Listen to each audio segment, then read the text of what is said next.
फिल्मी group presents 2067। Film की शुरुआत में हमें कहा गया है कि पृथ्वी पर सारे पेड़ पौधे खत्म हो चुके हैं और इसलिए पृथ्वी का नेचुरल ऑक्सीजन भी खत्म हो चुका है। सभी लोग ऑक्सीजन की कमी के कारण मर रहे थे और पृथ्वी पर जीवन भी खत्म हो गया था। इस सब के बीच एक ऑस्ट्रेलियन शहर बचा था जो सप्लीमेंटल ऑक्सीजन का इस्तेमाल कर रहा था, लेकिन इस ऑक्सीजन के कारण लोगों में खतरनाक बीमारी फैल रही थी। फिर फिल्म का मुख्य किरदार ईथन दिखाया जाता है, जिसकी पत्नी भी इस बीमारी से जूझ रही थी। ईथन अपनी पत्नी को सबसे बेहतरीन क्वालिटी का ऑक्सीजन देने की कोशिश कर रहा था, लेकिन उस समय उसे वो ऑक्सीजन खरीदनी पड़ती थी। जो लोग बचे हुए थे उनका जीवन एक खास कॉर्पोरेशन के कारण था जो आर्टिफिशियल ऑक्सीजन बनाता था। फिर हम देखते हैं कि ईथन को रेजिना के ऑफिस में बुलाया जाता है। रेजिना ऑक्सीजन बनाने वाली कंपनी की सीईओ और एक रिसर्चर होती है। उसने ईथन को बुलाकर कहा कि अगर ये बीमारी इस तरह फैलती रही तो ये दुनिया जल्द ही खत्म हो जाएगी। उसने कहा कि सिर्फ तुम ही इस दुनिया को बचा सकते हो। ईथन रेजिना की बातों से चक्कर में पड़ गया।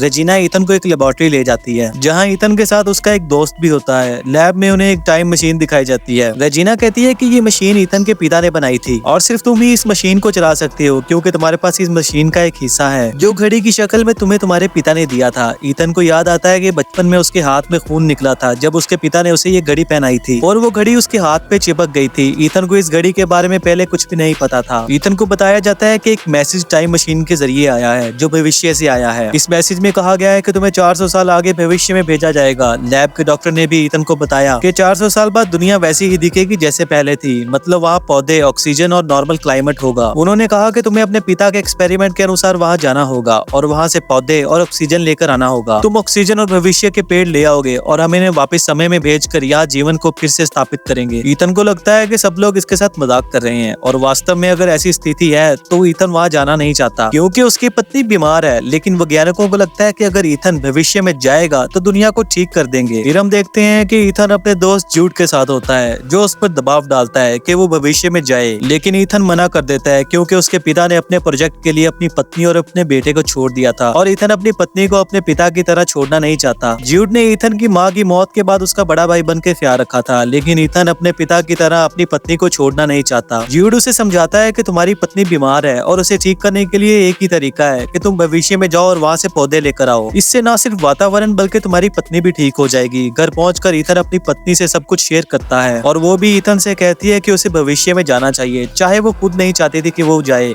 लेकिन सबके लिए वो करना चाहती थी। बहुत सोचने के बाद ईथन अगली सुबह रेजिना के पास जाता है और कहता है कि मैं जाने के लिए तैयार हूँ, लेकिन एक शर्त पर कि अगर तुम इलाज ढूंढ लो तो तुम पहले मेरी पत्नी को ठीक करोगी। रेजिना इस बात पर मान जाती है और फिर ईथन को भविष्य में भेजने की तैयारी होती है। लैब में ईथन को सूट दिया जाता है जो उसे टाइम मशीन में एंटर होने से पहले पहनना होता है। सब तैयार होने के बाद ईथन वैज्ञानिक से पूछता है कि अगला प्लान क्या है, तो वैज्ञानिक कहते हैं कि उनके पास कोई प्लान नहीं है। उन्हें पता नहीं है कि ईथन को भविष्य में कौन मिलेगा या वो वापस आएगा। उन्हें ये भी यकीन नहीं कि ईथन वहाँ से पौधे लेकर आएगा या नहीं, लेकिन अब ईथन को जाना पड़ता है। उसे एक डिवाइस दी जाती है जो उसका संपर्क बनाए रखेगी। फिर ईथन टाइम मशीन में बैठता है, मशीन चालू होती है और समय सेट किया जाता है। मशीन चलने पर लैब में रेडियो वेव्स का धमाका होता है और मशीन के अंदर ईथन तेजी से घूमता है। वो आसमान से एक अनजान जंगल में गिरता है। उड़ते समय ईथन का सूट जल जाता है और वो तुरंत अपने सूट उतार देता है। फिर वो अपने आसपास देखता है और नोटिस करता है कि दुनिया वैसी ही है जैसे पहले थी। अब ईथन प्राकृतिक सुंदरता और ऑक्सीजन का आनंद लेने लगता है। आगे बढ़ने पर वो एक स्केलेटन को देखता है जिसके सर पर गोली का निशान होता है। उस स्केलेटन के कपड़ों से नाम पढ़कर वो घबरा जाता है क्योंकि वो स्केलेटन उसका खुद का होता है। ईथन को वही डिवाइस मिलती है जो उसे वैज्ञानिकों ने दी थी। फर्क सिर्फ इतना था कि ईथन की घड़ी में लाल रोशनी थी और स्केलेटन की घड़ी में हरी रोशनी थी। ईथन को अब कंफ्यूजन होने लगी थी। फिर रात हो जाती है। रात गुजारने के लिए ईथन आग जलाकर बेरीज खाता है, लेकिन वो बेरीज जहरीली होती हैं जिसकी वजह से ईथन की तबीयत खराब हो जाती है और वो बेहोश हो जाता है। लैब में उसके हाल का पता चल जाता है उस डिवाइस की वजह से जो उसके हाथ में थी। जब ईथन उठता है तो उसका दोस्त जूड भी उसके साथ होता है जिसे ईथन को बचाने के लिए भेजा गया था ताकि वो अपना मिशन पूरा कर सके। कुछ वक्त बाद आगे बढ़ते हुए ईथन और जूड को एक दरवाजा दिखाई देता है।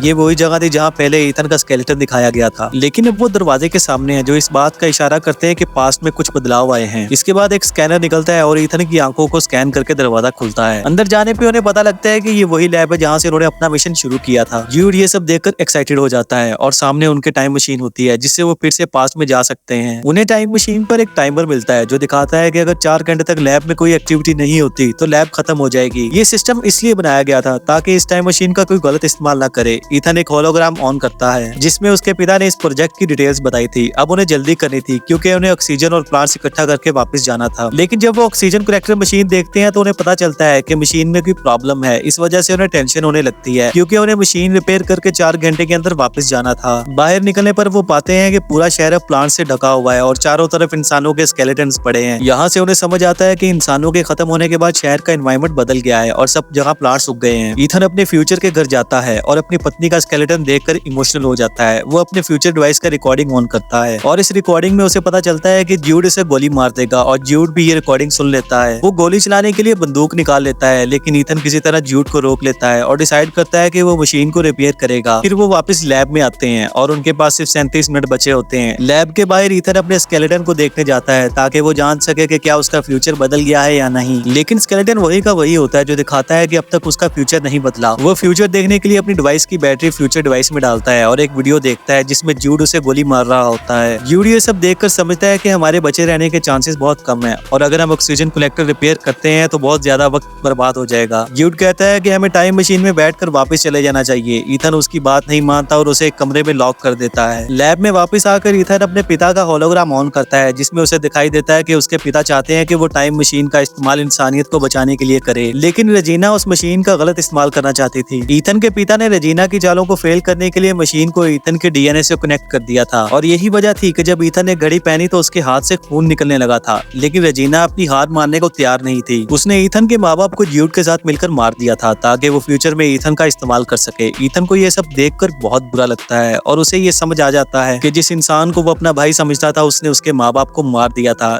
ज्यूड ईथन के सामने आकर बताता है कि रेजिना ने मुझे यहाँ इसलिए भेजा था ताकि जब ईथन मशीन को रिपेयर करे तो मैं उसे मार दूं। लेकिन ज्यूड भी ईथन को अपना भाई मानता था इसलिए वो ईथन को मारने से पहले खुद को गोली मार लेता है। अब ईथन अपने पिता के काम को पूरा करने लगता है। वो जल्दी से ऑक्सीजन कलेक्टर को रिपेयर करता है, सब प्लांट्स को इकट्ठा करता है और उन्हें पास्ट में भेज देता है। ईथन अपने पिता के मर्डर का सबूत और रेजिना की चाल भी साथ में भेज देता है लेकिन वो खुद पास्ट में नहीं जाता जिस वजह से रेजिना का प्लान फेल हो जाता है और उसे अरेस्ट कर लिया जाता है। ईथन अपनी पत्नी के लिए पास्ट में एक फूल भेजता है और फ्यूचर में टाइम मशीन को डिस्ट्रॉय कर देता है ताकि कोई भी उसका गलत इस्तेमाल ना कर सके। जब ईथन लैब से बाहर निकलता है तो उसे कोई स्केलेटन नजर नहीं आता और उसे पता चलता है कि पास्ट बदल गया है। इस तरह उसकी समझदारी फैसले से पूरी इंसानियत बच जाती है। मूवी फ्यूचर के ग्रीनरी वाले सीन के साथ खत्म हो जाती है। दोस्तों अगर आपको ये एक्सप्लेनेशन पसंद आई है तो कमेंट सेक्शन में कमेंट करके जरूर बताएं और अपनी फेवरेट मूवी भी कमेंट करें। हम कोशिश करेंगे जल्द से जल्द उस पर वीडियो बनाएं। तब तक इस चैनल को सब्सक्राइब कर लें और वीडियो को लाइक कर लें। Bye bye.